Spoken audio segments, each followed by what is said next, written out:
Dear students, আজ আমি আলোচনা করব অ্যাডজেক্টিভ ক্লজ বা রিলেটিভ ক্লজ নিয়ে। প্রথমে আমরা জেনে নেব অ্যাডজেক্টিভ ক্লজ কাকে বলে। হ্যাঁ, তার আগে একটা কথা বলি যে অ্যাডজেক্টিভ ক্লজ এর মাধ্যমে জয়নিং এবং ক্লজ আমি দুটোই এই ভিডিওর মাধ্যমে তোমাদের দেখাবো। যারা হয়তো ক্লজটা সম্পর্কে অনেকের ধারণা ঠিকঠাক নেই, ভুলে গেছো, তারা এই ভিডিওটা ক্লজ এবং জয়নিং বেসিস তৈরি করা হয়েছে। ক্লজের পাশাপাশি জয়নিং করিয়ে দেওয়া হয়েছে। তো চলো শুরু করি। প্রথমে আমরা জেনে নিব অ্যাডজেক্টিভ ক্লজ কাকে বলে। What is adjective clause? Adjective clause does the work, adjective clause কাজ করে লাইক অ্যান অ্যাডজেক্টিভ, অ্যাডজেক্টিভের মতোই কাজ করে, মানে অ্যাডজেক্টিভের যে ভূমিকা সেটা পালন করে ইন আ সেন্টেন্স, একটা বাক্যে। এবং কি করে? Qualifying a noun or pronoun, কোনো একটা নাউনকে কিংবা প্রোনাউনকে কোয়ালিফাই করে, বিশেষিত করে। তার মানে বোঝা গেল যে আমরা যে অ্যাডজেক্টিভের যে সংজ্ঞা ডেফিনেশন আমরা জানি, পার্টস অফ স্পিচ যখন আমরা পড়েছিলাম, তখন অ্যাডজেক্টিভের কাজ হচ্ছে কোয়ালিফাই করা, এটা আমরা জেনেছিলাম। তো ঠিক একটা সেন্টেন্সে অ্যাডজেক্টিভ যেভাবে ভূমিকা পালন করে, একটা ক্লজে রয়েছে একটা অ্যাডজেক্টিভ ক্লজও সে সেম ভূমিকা পালন করে। ব্যাস। আর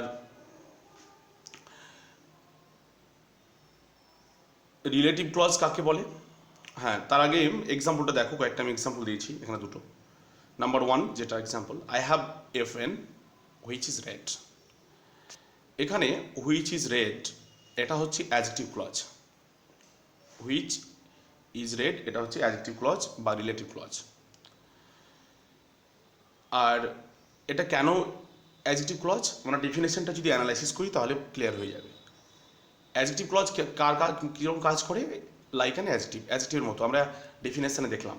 এবং এর কাজ হচ্ছে, সেই ক্লজটার কাজ হচ্ছে কি? কোয়ালিফাই করা। কাকে কোয়ালিফাই করবে? A noun R pronoun. নাউনটা কি? পেন। এখানে পেন নাউন, এখানে প্রোনাউনও হতে পারে, তবে বেশিরভাগ ক্ষেত্রে নাউন হয়ে থাকে। তো সেই নাউনকে কোয়ালিফাই করছে হুইচ ইজ রেড। পেন নাউনকে হুইচ ইজ রেড, এই যে অ্যাডজেক্টিভ ক্লজটা কোয়ালিফাই করছে। নেক্সট সেন্টেন্সে তোমরা দেখো যে we know the time when he will arrive. এই হোয়েন হি উইল অ্যারাইভ এটা হচ্ছে অ্যাডজেক্টিভ ক্লজ। তার মানে অ্যারাইভাল সম্পর্কে বলা হচ্ছে, অ্যারাইভালটা অ্যাডজেক্টিভ। এবার এই তার যে পৌঁছানোর বিষয়টা, এটা অ্যাডজেক্টিভ ক্লজের মধ্যে পড়ছে। তো এই অ্যাডজেক্টিভ ক্লজটা হোয়েন হি উইল অ্যারাইভ, এটা টাইম যে নাউনটা আছে সেই নাউনটাকে কোয়ালিফাই করছে। এ হচ্ছে অ্যাডজেক্টিভ ক্লজ। আর অ্যাডজেক্টিভ ক্লজকে আবার রিলেটিভ ক্লজও বলা হয়। তাহলে অ্যাডজেক্টিভ ক্লজকে রিলেটিভ ক্লজ কেন বলা হচ্ছে? এর নাম, অ্যাডজেক্টিভ ক্লজের অপর নাম রিলেটিভ ক্লজ। কেন বলা হচ্ছে? অ্যাডজেক্টিভ ক্লজকে রিলেটিভ ক্লজ বলা হচ্ছে এই জন্য যে এই ক্লজটা মানে স্টার্ট হয় with relative pronouns or relative adverbs. ঠিক আছে, যেগুলো লিঙ্কার হিসাবে কাজে লাগে। লিঙ্কার হিসাবে তোমরা মনে রাখবে যে the adjective clause is actually introduced by relative pronouns, যেমন হু, হোম, হুইচ, দ্যাট, এগুলো। আর এর কাজ হচ্ছে কি? কোনো ডেসক্রাইব করা কাজ, ডেসক্রাইবিং নাউন আর প্রোনাউন। এই যে রিলেটিভ প্রোনাউনগুলো কাজ হচ্ছে যে ডেসক্রাইব করবে, নাউন বা প্রোনাউনকে বর্ণনা করে। আর একটা কথা মনে রাখবে যে এই অ্যাডজেক্টিভ ক্লজের কাজ হচ্ছে যে আইডেন্টিফাই করবে একটা পার্সনকে বা কোনো থিং, মানে কোনো বস্তুকে আইডেন্টিফাই করা আর ডেসক্রাইব করা। হ্যাঁ, এগুলো হচ্ছে অ্যাডজেক্টিভ ক্লজের ফাংশন। তো রিলেটিভ অ্যাডভার্বগুলো কী কী তোমরা এর আগে নাউন ক্লজ আলোচনা করার সময় বলেছিলাম। হোয়েন, হোয়ার, হোয়াই, হাউ, এগুলো সব টাইম, প্লেস, রিজন, এটসেট্রা ইত্যাদি, এগুলো সব বোঝায় আর কি। এছাড়া আরেকটা জিনিস তোমাদের মাথায় রাখতে হবে, সেটা হচ্ছে অ্যান্টিসিডেন্ট, যেটা রিলেটিভ ক্লজে খুবই গুরুত্বপূর্ণ একটা বিষয়, একটা গুরুত্বপূর্ণ বিষয় আর কি। অ্যান্টিসিডেন্ট, অ্যান্টিসিডেন্টের বাংলা মানে হচ্ছে পূর্ববর্তী, পূর্ববর্তী, যা পূর্বে বসে আর কি। ইট মে বি এ নাউন, অ্যান্টিসিডেন্টটা কী হতে পারে, একটা নাউন বা প্রোনাউন হতে পারে, placed before the relative pronouns or relative adverbs, যেটা রিলেটিভ প্রোনাউন এবং রিলেটিভ অ্যাডভার্বের আগে বসে। যেমন এক্সাম্পল দেখো, I know the boy who stood first in the exam. এই যে রিলেটিভ প্রোনাউনের হু এর আগে দেখো বয় বসেছে, এই বয়টা হচ্ছে কি, এই বয়টা হচ্ছে অ্যান্টিসিডেন্ট। অ্যান্টিসিডেন্টটা হতে পারে নাউন বা প্রোনাউন, এখানে নাউন আছে বয়, তো এটা কার আগে বসেছে, রিলেটিভ অ্যাডভার্ব, সরি এটা হচ্ছে রিলেটিভ প্রোনাউন, হুটা রিলেটিভ প্রোনাউন, প্রোনাউনের আগে বসেছে। তো এ হচ্ছে অ্যান্টিসিডেন্ট। আর অ্যান্টিসিডেন্ট কাজ হচ্ছে কি, মানে জাস্ট যে রিলেটিভ ক্লজ আছে তার সঙ্গে একটা রিলেশন রাখা। রিলেটিভ ক্লজ ওই প্রিন্সিপাল ক্লজের সঙ্গে একটা রিলেশন তৈরি করে বা রিলেশন রাখে, বা কোনো একটা রিলেশন তৈরি করে।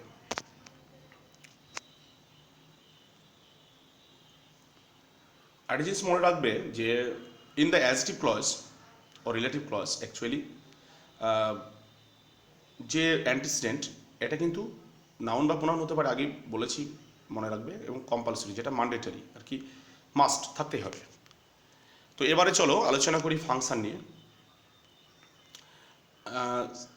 স্টুডেন্ট তোমাদের উদ্দেশ্যে বলবো যে তোমরা ভিডিওটা পুরো দেখবে, কেননা একটু ভিডিওটা হয়তো লম্বা হয়ে যাচ্ছে, লেংথি হবে, কিন্তু তবুও তোমাদের ক্ষেত্রে খুবই সুবিধা হবে, কেননা আমি ডিটেলস প্রায় আলোচনা করার চেষ্টা করছি, হ্যাঁ, এই ভিডিওর মাধ্যমে তোমরা দেখতে থাকো। আর দেখো যে প্রথমে ফাংশন, রিলেটিভ ক্লজের ফাংশন আলোচনা করা হচ্ছে, কারণ ফাংশনগুলো যেমন আমরা নাউন ক্লজের মাধ্যমে জেনেছিলাম, তাহলে নাউন ক্লজের সেন্টেন্সগুলো আমরা ফাংশন মনে রাখলে, স্ট্রাকচার মনে রাখলে কিন্তু আমরা কোনটা নাউন ক্লজের কোন ফাংশনে রয়েছে কিন্তু বুঝতে পারবো। ঠিক একইভাবে রিলেটিভ ক্লজের ক্ষেত্রে বা অ্যাডজেক্টিভ ক্লজের ক্ষেত্রে আমরাও যদি ফাংশনগুলো মনে রাখি, তাহলে এগুলো খুব সহজে আমরা আইডেন্টিফাই করতে পারবো এই ক্লজটাকে। তো প্রথমে রিলেটিভ ক্লজের বেশ কয়েকটি ফাংশন আছে, যেমন as a subject, as an object, as a positive form. Positive মানে সাবজেক্ট হিসাবে, মানে কর্তা হিসাবে, অবজেক্ট কর্ম হিসাবে, পজিটিভ মানে অধিকার বা সম্বন্ধ পদ হিসাবে। তো প্রথমে আমরা আলোচনা করব নাম্বার 1, অ্যাজ এ সাবজেক্ট, যেটাকে সাবজেক্টিভ কেস বলা হয়, মানে কেস বলতে কারক, কর্তা রূপে এক কথায়, মানে রিলেটিভ ক্লজটা একটা সেন্টেন্সে, বিশেষ করে কমপ্লেক্স সেন্টেন্সে কর্তা হিসাবে ব্যবহার হয়। স্ট্রাকচারটা দেখো, স্ট্রাকচারটা প্রথমেই স্ট্রাকচারের গঠনে প্রিন্সিপাল ক্লজ, তারপরে হচ্ছে রিলেটিভ ক্লজ। আবার আরেকটা গঠন মনে রাখবে, দুটো গঠন থাকে এখানে, প্রিন্সিপাল ক্লজ প্রথমে, তারপরে প্রিন্সিপাল ক্লজটার সঙ্গে নাউন থাকে, এন লেখা আছে দেখো, তারপরে মিডিলে রিলেটিভ ক্লজটা বসে, তারপরে শেষে প্রিন্সিপাল ক্লজ ভার্ব এবং প্লাস আদার্স, শেষে ফুল স্টপ বা কোশ্চেন মার্ক হতে পারে, সে আদার্স পাংচুয়েশন মার্ক হতে পারে। এ হচ্ছে স্ট্রাকচার। প্রায়ই স্ট্রাকচারগুলো সাবজেক্ট হিসাবে বলো, অবজেক্ট হিসাবে, পজিটিভ হিসাবে একই স্ট্রাকচার, তবুও আমি প্রত্যেকটাতে লিখে দিয়েছি তোমাদের বোঝার সুবিধার্থে। তারপরে তোমরা লক্ষ্য করো যে লিঙ্কারগুলো মাথায় রাখতে হবে, যে সাবজেক্ট হিসাবে যদি সাবজেক্টের ক্ষেত্রে কী কী লিঙ্কার হতে পারে, হু, যার বাংলা মানেগুলো পাশে লেখা আছে, যে বা যিনি বা যারা, সিঙ্গুলারের ক্ষেত্রে যে যিনি হবে, প্লুরালের ক্ষেত্রে যারা।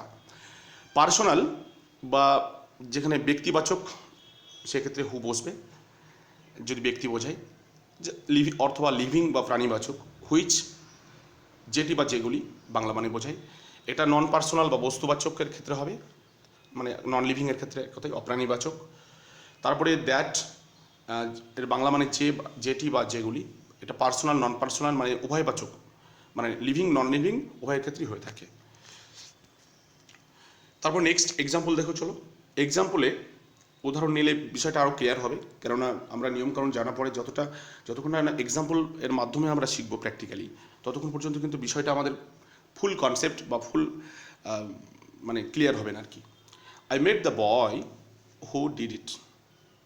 I met the boy who did it, এই যে সেন্টেন্সটা তোমরা দেখতে পাচ্ছ, এটা কমপ্লেক্স সেন্টেন্সের রিলেটিভ ক্লজ। কিন্তু কেন রিলেটিভ ক্লজ বলছি, দেখো যে এখানে কিন্তু কি রয়েছে, রিলেটিভ ক্লজ হলে একটা তোমার কম্পালসরি বলেছি, অন্য কোনো ক্লজের কিন্তু অ্যান্টিসিডেন্ট থাকে না, নাউন ক্লজে থাকে না, অ্যাডভার্ব ক্লজে থাকে না, শুধুমাত্র রিলেটিভ ক্লজেরই অ্যান্টিসিডেন্ট থাকে। অ্যান্টিসিডেন্টটা কি, বয়, আই মেট দ্য বয়, এখানে বয়টা হচ্ছে অ্যান্টিসিডেন্ট, বয়। এবং স্ট্রাকচারটা দেখে নাও, প্রথমে I met the boy principal clause এটা, তারপরে হু ডিড ইট এটা হচ্ছে রিলেটিভ ক্লজ, আরসি লেখা আছে, আরসি বলতে রিলেটিভ ক্লজ, পিসি মানে প্রিন্সিপাল ক্লজ। এখানে একটা জিনিস যে তোমরা লক্ষ্য করো যে রিলেটিভ প্রোনাউন হুটা এখানে কিন্তু সাবজেক্ট হিসেবে কাজ করছে, একটা লিঙ্কার হিসেবে কাজ করছে এবং প্লাস সাবজেক্ট হিসেবে কাজ করছে, তাই এটাকে মানে রিলেটিভ ক্লজের সাবজেক্ট এর ফাংশন বা সাবজেক্ট হিসাবে ব্যবহার হয়েছে। তো এখানে বয়টা হচ্ছে অ্যান্টিসিডেন্ট, যেটা একটা নাউন। তো এটা রিলেটিভ ক্লজের একটা মানে সাবজেক্ট হিসাবে যে নিয়ম আছে সেই নিয়মের এটা একটা এক্সাম্পল আর কি। নেক্সট দেখো যে number 2, I lost the mobile which is Redmi K20 Pro। আমি একটা মোবাইল হারিয়ে ফেলেছিলাম, হুইচ যেটা হচ্ছে is Redmi K20 Pro। K20 Pro এই যে রেডমি মোবাইলটা আমি হারিয়ে ফেলেছিলাম, এটা হচ্ছে রিলেটিভ ক্লজ, এটা হচ্ছে আই লস্ট দ্য মোবাইল, এটা হচ্ছে প্রিন্সিপাল ক্লজ। এই ক্লজটাও সেম একইভাবে, এখানে মোবাইলটা হচ্ছে তোমার অ্যান্টিসিডেন্ট যেটা নাউন, আর হুইচটা হচ্ছে রিলেটিভ প্রোনাউন, কেননা মোবাইলের ক্ষেত্রেই ব্যবহার করা হচ্ছে। আমরা তো জানি যে প্রোনাউন নাউনের পরিবর্তে ব্যবহার করা হয়। তো এই রিলেটিভ প্রোনাউনগুলো কাজ হচ্ছে কি, লিঙ্কার হিসাবে কাজ করে, দুটো সেন্টেন্সকে কম্বাইন করে দেয়, যুক্ত করে দেয়, ঠিক আছে, এটা এর বিশেষত্ব। ব্যাস, এই হচ্ছে সাবজেক্ট হিসেবে ব্যবহার। এখানেও তোমার which is Redmi K20 Pro এটা হচ্ছে সাবজেক্ট হিসেবে ব্যবহার হয়েছে। কেন, যে তোমাদের সাবজেক্ট কী করে হলো, দেখো হুইচও কিন্তু অবজেক্ট হিসেবে ব্যবহার হয়। কখন হয়, যদি তোমরা লক্ষ্য করবে যে হুইচের পরে যদি ভার্ব থাকে, সঙ্গে সঙ্গে ভার্ব চলে আসে, তাহলে সেটা লিঙ্কার হিসেবে কাজ করে প্লাস সাবজেক্ট হিসেবে কাজ করে। কিন্তু হুইচের পরে যখন দেখবে তোমরা, অবজেক্টের ক্ষেত্রে গিয়ে আমরা দেখব যে হুইচের পরে কোনো সাবজেক্ট আসছে এবং সাবজেক্টের পরে তবেই ভার্ব আসছে, কিন্তু এখানে তা নয়, এখানে হুইচের পরেই ভার্ব চলে এসেছে, কোনো সাবজেক্ট নেই। অতএব হুইচ নিজে লিঙ্কারে কাজ করছে প্লাস সাবজেক্টে কাজ করছে, অতএব এটা সাবজেক্টের নিয়ম। এবার জয়নিংটা দেখে নিই, এর মাধ্যমে কীভাবে করবো। আমরা জাস্ট তো সাবজেক্ট হিসাবে ব্যবহারের যে ক্লজটা শিখলাম, এবার জয়নিংটা কীভাবে করা যায়। এই জয়নিং করতে গেলে বেশ কয়েকটা কথা মনে রাখতে হবে, নিয়ম রুলস। সাবজেক্টিভ ফর্মগুলোকে বাদ দিতে হবে, যেমন I, we, you, he, she এইসব আছে আর কি, এটসেট্রা।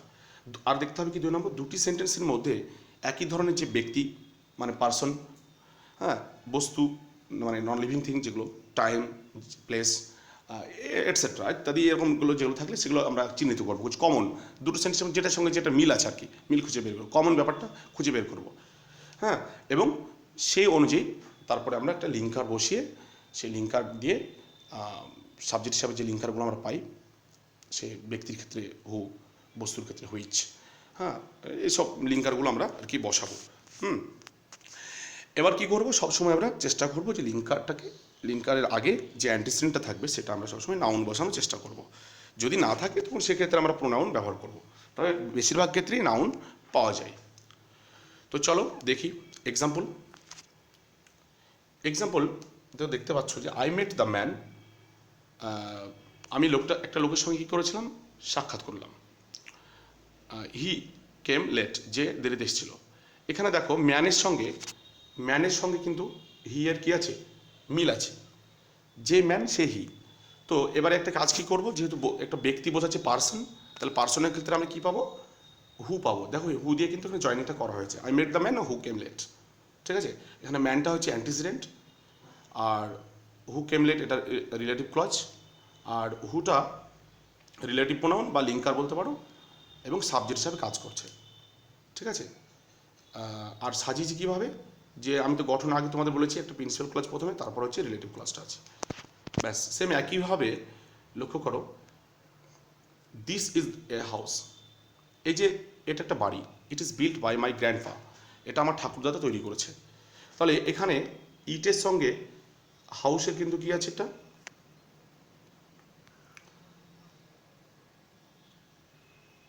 ইটের সঙ্গে হাউসের মিল আছে, একই ধরনের বস্তু সঙ্গে মিল পেলাম, যেমন ওখানে যেমন একই ধরনের ব্যক্তির সঙ্গে মিল পেলাম যে হি আর ম্যানের সঙ্গে, কিন্তু এখানে ইট আর হাউসের সঙ্গে মিল পাচ্ছি, তাহলে কমন পাচ্ছি, কমনটা আমরা খুঁজে বের করব। তাহলে এবার এই ক্ষেত্রে আমরা কি করতে পারি, হাউসটাকে কি করে দেবো, অ্যান্টিসিডেন্ট করে দেবো, এটা নাউন আছে, এবং তারপরে লিঙ্কারটা বসিয়ে দেবো, হ্যাঁ, হুইচ যে রিলেটিভ প্রোনাউনটা আছে বসিয়ে দেবো। তাহলে কী লিখবো answer, this is the house, this is the house which is built by my grandfather. Okay, তাহলে এটা জয়নিং সাবজেক্ট হিসাবে হয়ে গেল। কেন সাবজেক্ট হিসাবে, দেখো লিঙ্কার হুইচের পরে ইজ ভার্ব এসছে।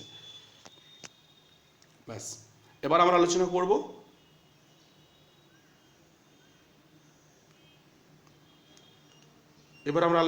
অ্যাজ অ্যান অ্যাডজেক্টিভ বা অবজেক্টিভ কেস হিসাবে, কর্মরূপ এক কথায় অবজেক্ট হিসাবে ব্যবহার হয়। সাবজেক্ট হিসাবে যেমন দেখলাম একটা রিলেটিভ ক্লজ বা অ্যাডজেক্টিভ ক্লজ কর্ম হিসাবে ব্যবহার হতে পারে অবজেক্ট হিসাবে। স্ট্রাকচারটা সেম একই, প্রিন্সিপাল প্লাস রিলেটিভ ক্লজ, আবার প্রিন্সিপাল তারপর নাউন থাকতে পারে, প্রিন্সিপালটা প্রথমে বসবে, সেটা শুধু নাউন থাকবে, তারপরে রিলেটিভ ক্লজটা হবে, তারপরে প্রিন্সিপালটা লাস্টে প্রিন্সিপাল হবে। মানে প্রিন্সিপাল ক্লজটাকে দুটো ভাগে ভাগ করা হয়, যে নাউন সাবজেক্টটা প্রথমে, মিডিলে রিলেটিভ ক্লজ, লাস্টে গিয়ে প্রিন্সিপাল ক্লজের ভার্ব দিয়ে শুরু হবে, এবং আদার্স যে অন্য কিছু থাকবে শেষে ফুল স্টপ বা কোয়েশ্চেন মার্ক যেটা বসার বসবে আর কি। এই একই আর কি স্ট্রাকচার, নতুন কোনো স্ট্রাকচার আর কি না। আর লিঙ্কারগুলো দেখে নাও, হোম ব্যক্তিবাচকের ক্ষেত্রে বসবে, হুইচ বস্তুবাচকের ক্ষেত্রে নন পার্সোনাল যেটা, দ্যাট মানে এটা পার্সোনাল নন পার্সোনাল উভয় বাচকের ক্ষেত্রেই বসে আর কি। বাংলা মানেগুলো তোমরা দেখে নিও। এবার তোমরা একটা এক্সাম্পল দেখো, এখানে এক্সাম্পলটা দেখলে ক্লিয়ার হবে। Yesterday you meet the man whom I know. দেখো এটা হোম বসানো হয়েছে, পার্সনটা ম্যানের ক্ষেত্রে, মানে গতকাল তুমি যে লোকটাকে দেখেছিলে হোম, যাকে আই নো মানে আমি চিনি। এখানে মানে yesterday you met the man এটা প্রিন্সিপাল ক্লজ, আর হোম আই নো এটা হচ্ছে রিলেটিভ ক্লজ। এখানে হোমটা হচ্ছে লিঙ্কার বা রিলেটিভ প্রোনাউন, এই হোম যে রিলেটিভ প্রোনাউন এর দ্বারা এই সেন্টেন্স দুটো কে হয়েছে কম্বাইন, মানে জয়নিং করা হয়েছে। তো ম্যানটা এখানে অ্যান্টিসিডেন্ট, যেটা অ্যান্টিসিডেন্টের নাউন বসেছে। আর এটা হোম কেন হলো, দেখো হোম হলো এজন্য যে এটা অবজেক্ট হিসাবে ব্যবহার হয়েছে বলে। এবার এটা আরও ভালোভাবে ক্লিয়ার করতে হলে তোমাদেরকে জয়নিংয়ের যে নিয়মটা আছে, আমি জয়নিংটা এরপরেই দেখাচ্ছি আর কি, তখন তোমরা বুঝে ফেলবে, ঠিক আছে? জাস্ট এটুকু বুঝে রাখো যে এটা অবজেক্ট হিসাবে পার্সনের ক্ষেত্রে বসেছে। নেক্সট, যদি অবজেক্টের ক্ষেত্রে বস্তু হয়, যেমন I have lost the book, বুকটা একটা বস্তু, এর আগে একটা পার্সন ছিল, দেখো তারপরে কিন্তু তখন আর হোম বসাচ্ছি না, হুইচ বসাচ্ছি। আমরা আগেই জেনেছি যে ব্যক্তি হলে হোম, বস্তু হলে হুইচ হবে অবজেক্টের ক্ষেত্রে। দেখো সাবজেক্টের ক্ষেত্রে কিন্তু হুইচ বসেছিল। একটা লক্ষণীয় বিষয় যে সাবজেক্টের ক্ষেত্রে যখন হুইচ বসেছিল তখন কিন্তু কোনো মানে ওই লিঙ্কারটার পরে কিন্তু কোনো সাবজেক্ট ছিল না, কিন্তু এখানে দেখো ইউ আছে, তারপরে ভার্ব আছে। কিন্তু যখন আমরা প্রথমের দিকে দেখলাম উদাহরণটাই, সেক্ষেত্রে দেখলাম হুইচের পরে কিন্তু ডিরেক্ট ভার্বটা চলে আসছিল, কিন্তু এখানে ভার্ব আসছে না, এখানে হুইচ রিলেটিভ প্রোনাউন সে লিঙ্কারটা আসছে, মানে তারপরেই দেখো ইউ সাবজেক্টটা আসছে, তারপরে গেভ ভার্বটা আসছে, তারপরে অন্যান্য আদার্স। তো এটাই পার্থক্য, যে অবজেক্ট হিসাবে আছে না সাবজেক্ট হিসাবে আছে, এখানে এটা হুইচ দিয়ে বোঝার ব্যাপার আর কি, মজার বিষয় যে হুইচের পরে যদি সরাসরি ভার্ব চলে আসে সেটা আমরা সাবজেক্ট বলবো, আর যদি মানে হুইচের পরে সাবজেক্ট আসে এবং তারপরে ভার্ব আসে তাহলে সেটাকে আমরা বলবো যে এটা অবজেক্ট হিসাবেই ব্যবহার হয়েছে। ওকে, আর গঠন তো তোমরা একই দেখতে পাচ্ছ, প্রথমে প্রিন্সিপাল তারপরে রিলেটিভ ক্লজ। আমি ক্লিয়ার করে সব লিখে দিয়েছি ভেঙে ভেঙে। আর তারপরে দেখো দ্য বয়, জাস্ট ওই যে এক্সাম্পলটা, প্রথমে প্রিন্সিপাল ক্লজ, তারপরে লাস্টে আবার প্রিন্সিপাল ক্লজ, আর মিডিলে কি রিলেটিভ ক্লজ। ওই জাস্ট এক্সাম্পলটা দেখানোর জন্যই আমি উদাহরণটা আর কি, ব্যাপারটা বোঝানোর জন্য উদাহরণটা দিয়েছি। দ্য বয় হোম ইউ স, ছেলেটি যাকে তুমি দেখেছিলে, ইজ মাই ব্রাদার, সে আমার কে ভাই। তাহলে হোম ইউ স এটা রিলেটিভ ক্লজ, আর এই যে ইজ মাই ব্রাদার মানে the boy is my brother, এটাকে ভেঙে দ্য বয়টাকে প্রিন্সিপাল ক্লজটা নাউন, যেটা অ্যান্টিসিডেন্ট আগে রাখা হয়েছে, কারণ আমরা জানি যে রিলেটিভ ক্লজের ক্ষেত্রে কী হবে, অ্যান্টিসিডেন্টটা প্রথমে রাখতে হবে, তারপরে রিলেটিভ প্রোনাউনটা আসবে, এটা একটা নিয়ম, ঠিক আছে, এটা করতে হবে। তো সেভাবেই সাজানো হয়েছে আর কি। তো বুঝতে পারছো প্রবলেম হওয়ার কথা নয়। আর একটা কথা মাথায় রাখো, যে একটা আমি একটা উল্লেখ করেছি নোটবুক বলে এনবি, যেটা হচ্ছে যে লিঙ্কার কখনো কখনো উহ্য বা আন্ডারস্টুড থাকে। লিঙ্কার সেটা কোন ক্ষেত্রে, অবজেক্ট হিসাবে যে নিয়মটা, সাবজেক্টের ক্ষেত্রে লিঙ্কার উহ্য থাকবে না, অবজেক্টের ক্ষেত্রে লিঙ্কারটা উহ্য থাকে কখনো কখনো দেখা যায়। কেননা এক্ষেত্রে তো অবজেক্টের মানে মানে সেই লিঙ্কারে পরে তো সে সাবজেক্ট থাকছে। তো এই ক্ষেত্রে কিন্তু লিঙ্কার আমরা উহ্য অনেক সময় পেয়ে থাকবো আর কি। তবে তোমরা জয়েনিং করার সময় অবশ্যই লিঙ্কারটা লিখবে। এবার আমরা জয়েনিংটা দেখে নেব, ঠিক আছে? এবার আমরা জয়েনিংটা দেখব। জয়েনিং নিয়মটা দেখো, অবজেক্টিভ ফর্মগুলো বাদ দিতে হবে। এর আগে যেমন দেখলাম সাবজেক্টের ক্ষেত্রে সাবজেক্টিভ ফর্মগুলো বাদ দিচ্ছিলাম, সাবজেক্টিভ ফর্মগুলো, এবারে অবজেক্টিভ ফর্মগুলো বাদ দেবো। যেমন মি, আস, ইউ, হিম, হার, এই সবগুলো আছে দেখো, এগুলো সব বাদ দিতে হবে। আর সেন্টেন্স দুটির মধ্যে সে একই নিয়ম, যার সঙ্গে কমন পাবো, মিল পাবো আর কি, মিল খুঁজে পাবো যে ব্যক্তি, বস্তু, প্রাণী ইত্যাদির মধ্যে, সেটাকে কি করবো আমরা, সেটাকে আমরা খুঁজে বের করব। তো চলো দেখি। She gave me a pen, I lost it. আচ্ছা, এই দুটো সেন্টেন্সের মধ্যে দেখো ইটের সঙ্গে কি রয়েছে, ইটের সঙ্গে পেনের মিল রয়েছে। তাহলে এই দুটো বস্তু, তাহলে একই বস্তু, দুটো একই বস্তুকে বোঝাচ্ছে। তাহলে কি করব, এই দুটোর সঙ্গে আমরা জয়েন করবো। ইট থাকলে কি করব, হুইচ বা দ্যাট দিয়ে আমরা যুক্ত করতে পারি। তাহলে লিখবো আই লস্ট দ্য পেন, পেনটাকে এখানে একটা কী পেয়ে গেলাম, অ্যান্টিসিডেন্ট খুঁজে বের করতে হবে আমাকে। অ্যান্টিসিডেন্টটা নাউন পেন পেয়ে গেলাম, এবং পেনের পরে পরে হুইচ দিয়ে জয়েনিং করে দেবো। I lost the pen which she gave me. ঠিক আছে, এ তো হয়ে গেল। নেক্সট তারপরে দেখো, the girl is my sister, you saw her. মেয়েটা হচ্ছে কি আমার বোন, ইউ স হার, তুমি তাকে দেখেছিলে। এখানে হার বলতে কাকে বোঝানো হচ্ছে, গার্ল, মেয়েটাকে বোঝানো হচ্ছে। তাহলে এই দুটোর মধ্যে মিল রয়েছে, ঠিক আছে, দুটো ব্যক্তি মানে পার্সন এর সঙ্গে মিল রয়েছে। তাহলে এক্ষেত্রে আমরা কী করব, ব্যক্তি বোঝালে হোম দিয়ে যুক্ত করব। দেখো হোম দিয়ে যুক্ত করা হয়েছে। হ্যাঁ, তো the girl is my sister, এটাকে আমি ভেঙে ফেলেছি। The girl antecedent, whom you saw, হ্যাঁ, is my sister. Is my সিস্টারটা প্রিন্সিপাল ক্লজটা লাস্টে দেওয়া হয়েছে, আর প্রিন্সিপাল ক্লজের যে মানে সাবজেক্টটা, নাউনটা, গার্লটা আগে বসানো হয়েছে। মিডিলে হোম ইউ স, এটা রিলেটিভ ক্লজ, এটা বসানো হয়েছে সেম একইভাবে আর কি। তাহলে এখানে কী করা হলো, হার যে মানে অবজেক্টিভ ফর্ম, তাকে, যার মানে তাকে, এই অবজেক্টিভ ফর্মটাকে বাদ দেওয়া হলো। দেখো সেন্টেন্সে জয়নিংয়ের সময় কিন্তু হার কথাটা নেই। The girl whom you saw is my sister, এই সেন্টেন্সে হারটা বাদ চলে গেছে। আর হারের জন্যে কী এসছে, হোম। হোম যে লিঙ্কারটা, আমরা রিলেটিভ প্রোনাউনটা পেয়েছি। ঠিক আছে, এখানেও সেম তাই, ইটের ক্ষেত্রেও তাই। ইটের জন্য হুইচটা আমরা লিঙ্কার হিসাবে পেয়েছি, ইটটাকে আমরা অবজেক্টিভ ফর্মটাকে বাদ দিয়ে দিয়েছি। এবার লাস্ট যেটা আমরা আলোচনা করব সেটা হচ্ছে, অ্যাজ এ পজিটিভ বা জেনেটিভ কেস। জেনেটিভ কেস যেটাকে বলছি, অধিকার বা সম্বন্ধ পদ। পজিটিভ বলতে অধিকার বোঝাবে। এটা রামের ব্যাগ, এটা আমার ব্যাগ, এটা তাদের বাড়ি, এই যে র বা এর আসবে, এক্ষেত্রে কি হয়, অধিকার বোঝাবে। ঠিক আছে, যেমন এক্ষেত্রে স্ট্রাকচারটা কী হবে, এই সেম একই structure, principal clause, relative clause, principal clause, relative clause, principal clause, দুটো একই হয়। লিঙ্কার হিসাবে হুইচ পার্সোনালের ক্ষেত্রে, অফ হুইচ নন পার্সোনাল বা নন লিভিংয়ের ক্ষেত্রে। তারপর হচ্ছে এক্সাম্পলটা দেখো, Rohit whose result was so good. Rohit, which মানে যার রেজাল্ট ওয়াজ সো গুড, যার রেজাল্টটা কি এতটাই ভালো, has been awarded A scholarship, তাকে একটা স্কলারশিপ বা বৃত্তি দেওয়া হয়েছে। এখানে রোহিতটা কি অ্যান্টিসিডেন্ট, হুজটা হচ্ছে লিঙ্কার বা রিলেটিভ প্রোনাউন, যেটাকে রোহিতের সঙ্গে রিলেশন তৈরি করছে। তো এই হচ্ছে তোমার মানে মানে পজিটিভের এক্সাম্পল। প্রথমে প্রিন্সিপাল, তারপরে রিলেটিভ ক্লজ, তারপরে প্রিন্সিপাল ভার্ব দিয়ে বাকিটা। তারপরে দেখো number 2, the book of which 5 pages were unreadable has been sent to the shop. বলছি দ্য বুক, বইটি, অফ হুইচ মানে যেটির, 5 পেজেস 5টা পাতা, ওয়ার আনরিডেবল মানে যেটা পড়া যাচ্ছে না। হ্যাঁ, has been sent to the shop, যেটা দোকানে পাঠানো হয়েছে। তাহলে দ্য বুক আর has been sent to the shop, এটা principal clause. Has been verb থেকে শুরু, বাকিটা হয়েছে। আর প্রথম যে দ্য বুকটা প্রথমে বসেছে, এটা হচ্ছে অ্যান্টিসিডেন্ট, ওটা প্রিন্সিপাল ক্লজের মধ্যে পড়ে। আর অফ হুইচ থেকে শুরু করে 5 পেজেস ওয়ার আনরিডেবল, এটা হচ্ছে রিলেটিভ ক্লজ। তো এটাও সে মানে মানে অধিকার বোঝাচ্ছিল, তার জন্য অফ হুইচ আমরা এই লিঙ্কারটা ব্যবহার করেছি, রিলেটিভ প্রোনাউনটা। তো এটার মাধ্যমে জয়নিংটা চলো দেখে নিই।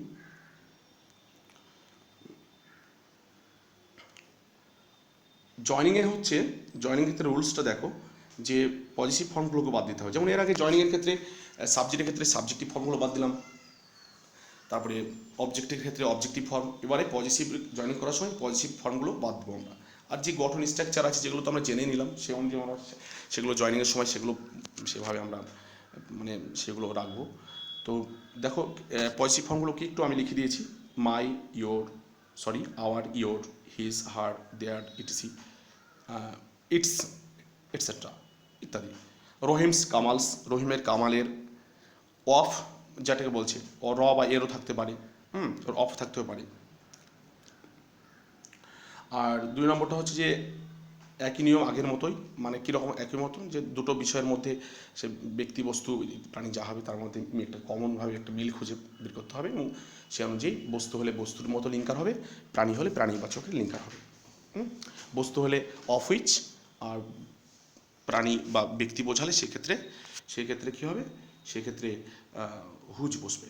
যেমন এবার দেখো ক্লিয়ার হয়ে যাবে। দিস ইজ সুমন, এই হচ্ছে Suman. His father is a doctor, তার বাবা, sorry his father is a teacher, তার বাবা একজন শিক্ষক। তো হিজ, দেখো আমি আগে বলেছি যে হিজ যে পজিটিভ ফর্মেশন পেয়ে গেছি, পজিটিভ ফর্মগুলো বাদ দিতে হবে।